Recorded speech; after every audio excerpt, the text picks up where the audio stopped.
Yo sé que si llamo o doy, como dicen en algunos lugares, cabina abierta, ¿verdad?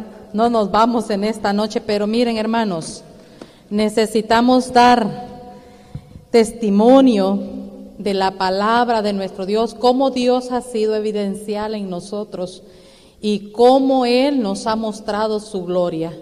De una o de otra manera, bueno, ya don Carlos lo decía en su forma, cómo Dios, de 20 años que tiene de trabajar como comerciante, solo una líquida vez, y ese es que yo creo que se le soltó al ángel y lo encañonó a él, ¿verdad? Pero cuando los ángeles están atentos, mire, pueden venir 7, dice la palabra, ¿verdad? Por un camino para atacarlo a usted y por otros 10 se van.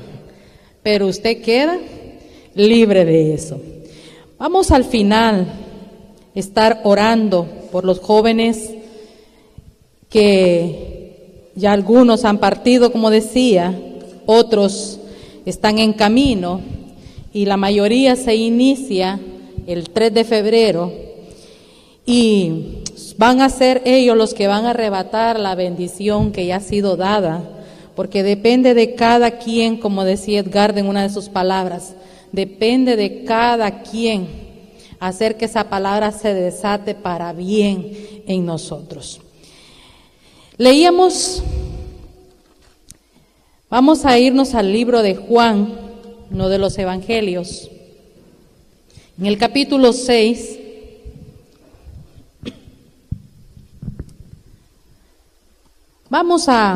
voy a hacer como dicen, voy a hacer así como bien escueta, ¿verdad? Porque ya tenemos, no nos gusta realmente pasarnos más del tiempo.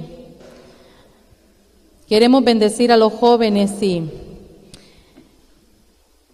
necesitamos darnos cuenta qué importante es confesar la palabra.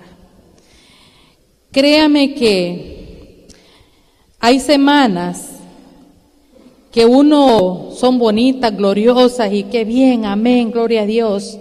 Pero así hay otros días que se tornan como los días que de repente se vienen aquellos nubarrones, aquellas lluvias, y hay gente que hasta melancólica se pone cuando los tiempos están así. Y así sucedía en aquel tiempo, pero en medio de todo, un pasaje que recordaba Edgardo hoy es que la palabra me dice que el cielo y la tierra pasará, pero su palabra no pasará.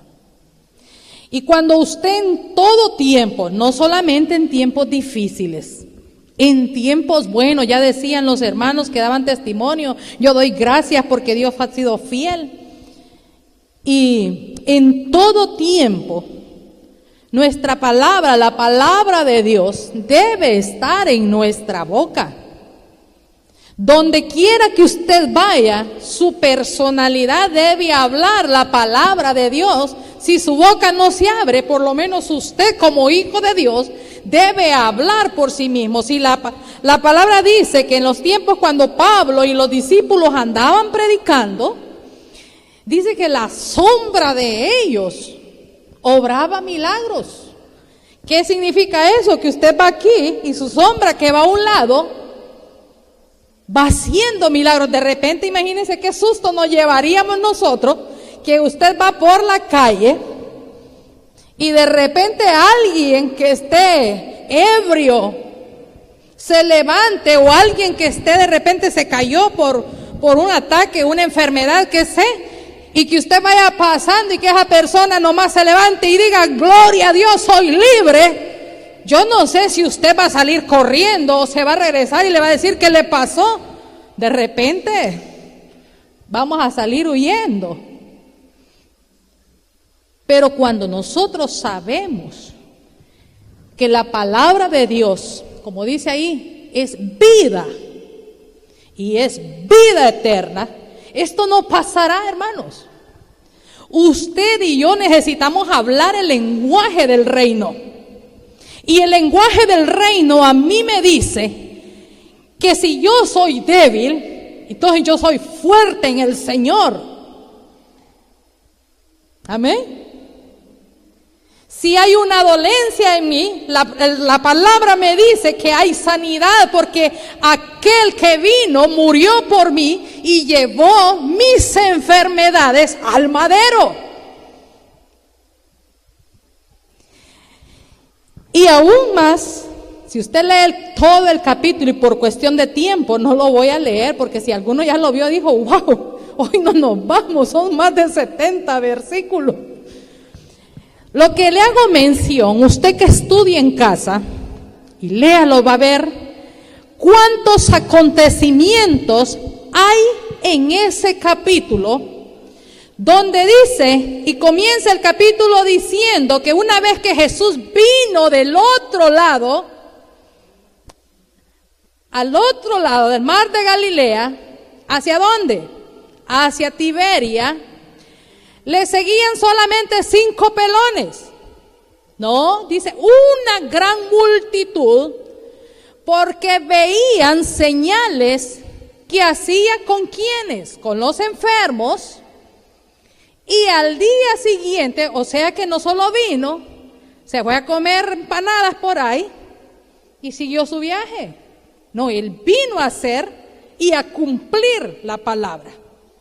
Y ahí viene todo un proceso. Si usted léalo, yo le invito a que lo lea, de todo lo que acontece ahí. Dice ahí que alimentó a los 5,000, calmó la tempestad, declaró que la palabra es pan de vida, y al final, en los pasajes que vamos a leer, hace mostrar su deidad y su misión. Pero lo más tremendo de esto, hermanos, es que aún viendo lo que vieron y lo que Jesús les estaba mostrando, aquella multitud comió, se fue. Aún dice la palabra que hubieron algunos, bueno, no dice ni algunos, si usted lee el versículo 60 de ese capítulo, dice, al oírlas, muchos de sus discípulos dijeron, dura es esta palabra. ¿Cuál es la pregunta que hacen? ¿Quién la puede oír? Sabiendo Jesús en sí mismo que sus discípulos murmuraban. ¿Sabe cómo es eso? Allá está hablando Jesús. ¿Quién sabe? A saber. Murmuraban, dice. De esto le dijo, ¿esto os ofende? Pues que si viereis al Hijo del Hombre subir a donde estaba primero, dice el versículo 63, el Espíritu es el que da vida, mas la carne para nada aprovecha. Las palabras que yo os he hablado son espíritu y son vida. Pero, mira el versículo 64. ¿Qué dice? Léalo como que se lo estuviera leyendo Jesucristo a usted. Pero hay alguno de vosotros que no, porque Jesús sabía que desde el principio quién eran los que no creían y quién era también quien tenía que entregarlo. Y mire que leí un pasaje cuando le preguntó a Pedro que quién decía la gente que era él. Bueno, ellos se regaron diciendo. Pero luego les pregunta directamente a ellos, le dice, ¿ustedes qué piensan que soy yo? Claro, ahí está Pedro, ¿verdad? Y le dice, Señor, tú lo eres todo. Tú eres el que da palabra de vida eterna. ¿Y a dónde podemos ir si no es a ti? Y empezó.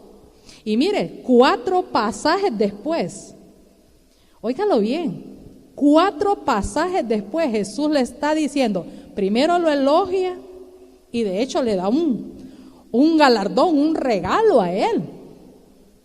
Le da palabra de vida y de promesa, pero 4 pasajes después le dice que Pedro lo apartó y le dice, Señor, es bonito lo que estás hablando, pero aquellos que nos están dando dinero para andar predicando, les estás hablando muy duro.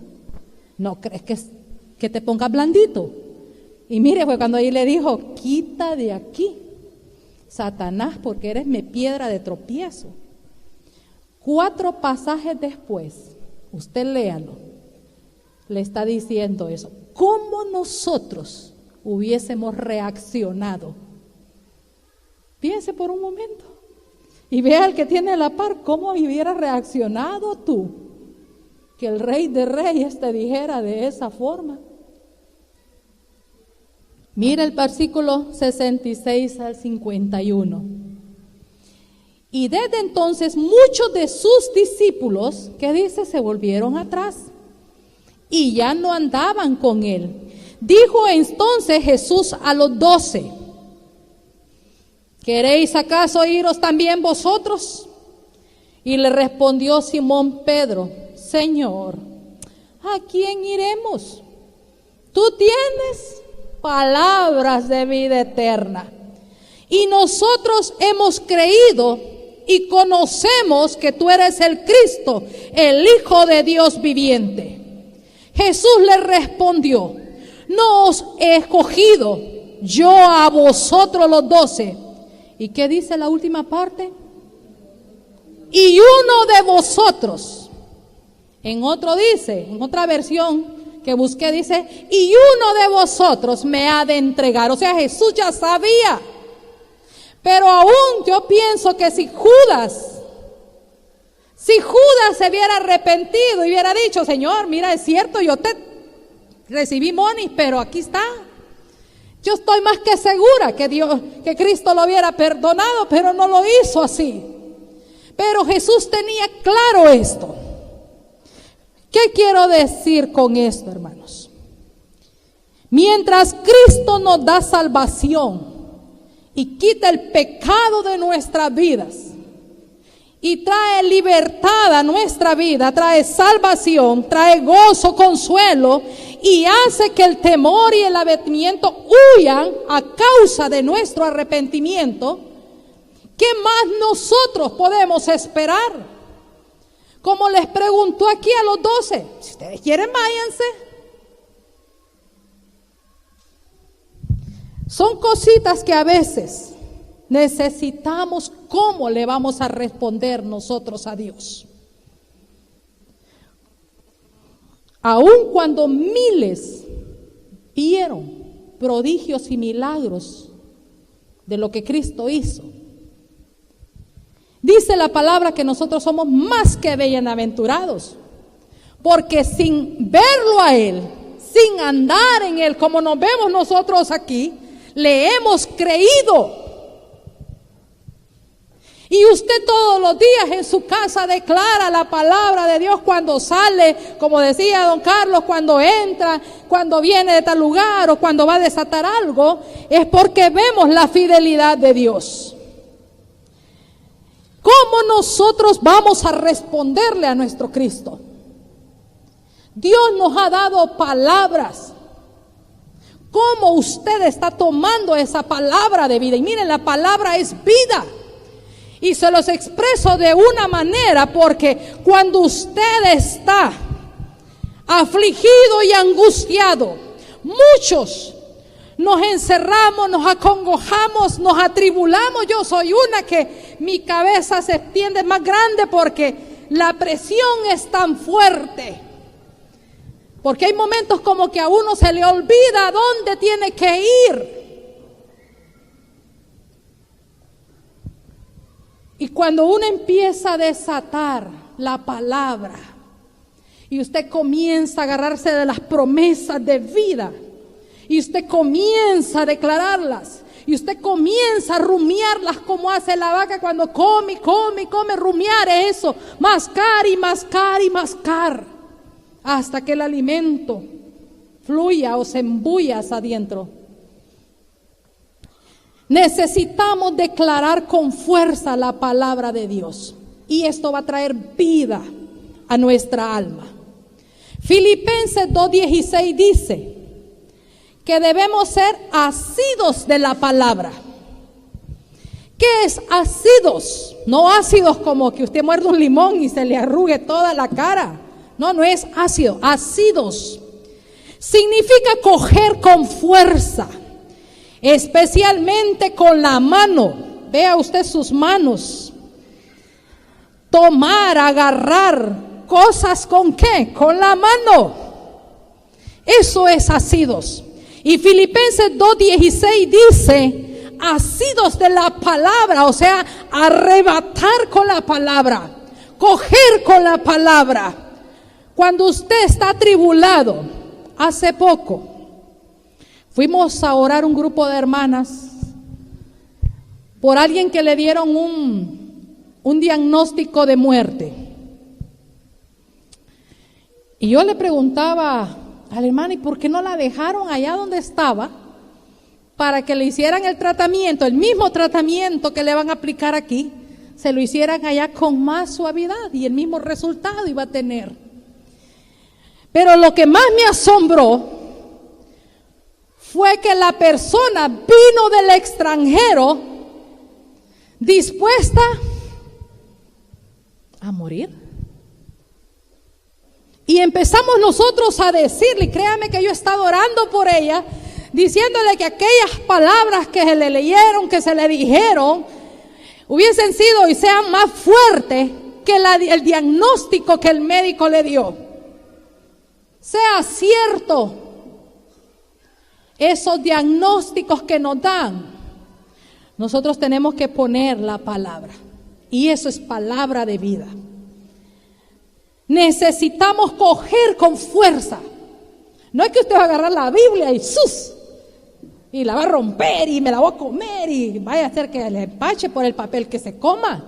No, usted va a agarrar tiempo y usted va a asir la palabra para su vida. Isaías 40 del 8 al 10 nos invita a permanecer en su palabra, a subir a lo alto y a tomar la promesa. Entonces dice esa palabra, veremos la gloria en lo que declaramos. Por eso es una forma que nosotros podemos responderle a Dios, y es como declarando la palabra con fuerza y darle vida, de tal manera que los que le vean a usted digan, hombre, esta mujer y este hombre tienen a un Dios grande, fuerte y poderoso. Si Él hizo la obra en él, va a hacer la obra en mí. Y por eso cuando usted vaya caminando y la sombra suya empiece a hacer aún milagros, no salga corriendo, dígale gloria a Dios. Aquel hombre dice gloria a Dios, usted dígale gloria a Dios. Y dice la palabra que a la iglesia se va sumando a causa de lo que Dios hace en nosotros. Yo no concibo, hermanos, que alguien, mire, esta semana que pasó, yo le oraba a Dios y le decía, Señor, 30 años con amor viviente. Y le decía, Señor, pero me parece como que si fuera un día. Y decía, Señor, yo quiero ser mejor. He fallado, sí. He pecado, sí. He pasado momentos difíciles, claro, y muchos. Y una noche de estas, me fui al cuarto hacia arriba. Y en vez de decirle, Señor, me aflijo por lo que viene, no, empecé a declarar la palabra. Si los vecinos me vieron, dijo, esta mujer ya está chifle.